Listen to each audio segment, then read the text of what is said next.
এই পৃথু, ভোট তো চলে আসলো, এক্সাইটেড লাগতেছে না? অবশ্যই এক্সাইটেড, জীবনে প্রথমবার ভোট দিব, কিন্তু একটু সমস্যা আছে। তো সবকিছুতেই সমস্যা, এই জায়গায় কি সমস্যা? তুমি তো জানো আমার অনেক আত্মীয় স্বজন দেশের বাইরে থাকে, ওরাও ভোট দিতে চায়, কিন্তু ওরা ঠিক কিভাবে ভোট দিবে এটা বুঝে উঠতে পারছে না। আরে এবার দেশে প্রথমবারের মতো অনলাইনে ভোট দেওয়ার সিস্টেম চালু হচ্ছে এবং তার জন্য নির্বাচন কমিশন থেকে পোস্টাল ভোট বিডি নামে একটা অ্যাপ চালু করা হচ্ছে। এই অ্যাপে গিয়ে ভোট দেওয়া যাবে। কিভাবে সেটা কাজ করে? প্রথমে অ্যাপটা প্লে স্টোরে গিয়ে ডাউনলোড করতে হবে। ডাউনলোড করে সেখানে গিয়ে নিবন্ধন করতে হবে। তো আত্মীয় যেই দেশে থাকে সেই দেশ সিলেক্ট করতে হবে এবং সেই দেশ সিলেক্ট করার পরে একটা বক্স আসবে, যেই বক্সে নিজের ফোন নাম্বার দিতে হবে। ফোন নাম্বার দিলে একটা কোড আসবে, ওই কোডটা আবার পাঠাতে হবে। পাঠানোর পরে ছবি তুলতে হবে। ও মানে অন্যান্য সময় যেমন আমরা ছবি তুলি, চোখে যেন চশমা না থাকে, মাথায় ক্যাপ না থাকে, বা একটু আলোকিত জায়গায় থাকি যেন ভালোভাবে দেখা যায়, হ্যাঁ তাই তো? হ্যাঁ হ্যাঁ, ও, সেটাই। আমি এই স্টেপটা জানি আসলে।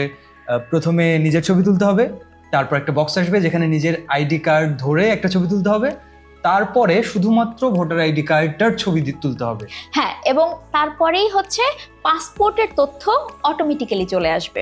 পাসপোর্টের তথ্য ভেরিফাই করার পরেই বর্তমান ঠিকানা লেখার বক্স আসবে, ব্যালট আসবে ওই ঠিকানায় এবং অপেক্ষা করতে হবে ব্যালটের জন্য। নিবন্ধন তো এভাবে কমপ্লিট হয়ে গেল, তারপর যখন ব্যালট পেপার চলে আসবে তারপর তারা কি করবে? ব্যালট আসার পরে আবার ওই অ্যাপে গিয়ে সাইন ইন করতে হবে এবং সাইন ইন করার পরে নিজের ছবি আবার ভেরিফাই করতে হবে। ভেরিফাই করার পরে একটা কিউআর কোডের ঘর আসবে, ওই ঘরে ব্যালটে যে কিউআর কোডটা আছে সেই কিউআর কোডটা ওই ঘরে স্ক্যান করতে হবে। তাহলে মার্কা চলে আসবে, অর্থাৎ নির্বাচনের যেই প্রতীকে তিনি ভোট দিতে চান সেই প্রতীকগুলো দেখা যাবে। সেখান থেকে পছন্দের প্রতীক সিলেক্ট করলেই ভোট ডান। অনলাইনে ভোট দেওয়া তো হয়ে গেল, কিন্তু কাগজে ছাপানো যে ব্যালট পেপারটা আছে সেটা নিয়ে তারা কি করবে? সেই ব্যালটে থাকা মার্কা বা প্রতীকগুলোতে টিক বা ক্রস যে কোনো একটা চিহ্ন দিতে হবে। দেওয়ার পরে নিচে ঘোষণাপত্রে স্বাক্ষর করতে হবে। স্বাক্ষর করার পরে সেই ব্যালটটাকে একটা ফিরতি খামে ভরতে হবে। ভরে সেটাকে হচ্ছে কাছাকাছি যে কোনো একটা পোস্টাল অফিসে গিয়ে জমা দিতে হবে। তাই? তাহলে এখনই করে ফেলি না কেন আমি এটা? না না, এখন তুমি করতে পারবা না, তার জন্য তোমার 16 নভেম্বর পর্যন্ত অপেক্ষা করতে হবে। 16 নভেম্বর পরে আমি তাহলে ভোট কেন্দ্রে না গিয়ে অ্যাপসে বসে ভোট দিব? হ্যাঁ, সেইটা পারবা যদি তুমি এর মধ্যে একটা অকারেন্স করে জেলে চলে যেতে পারো।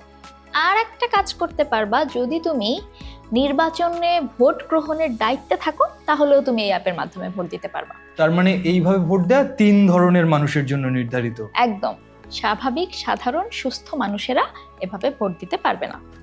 কত কিছু জানো তুমি, তুমি তো একটা জ্ঞানের সমুদ্র লিটারালি। হ্যাঁ, মাঝে মাঝে ধার নিবা।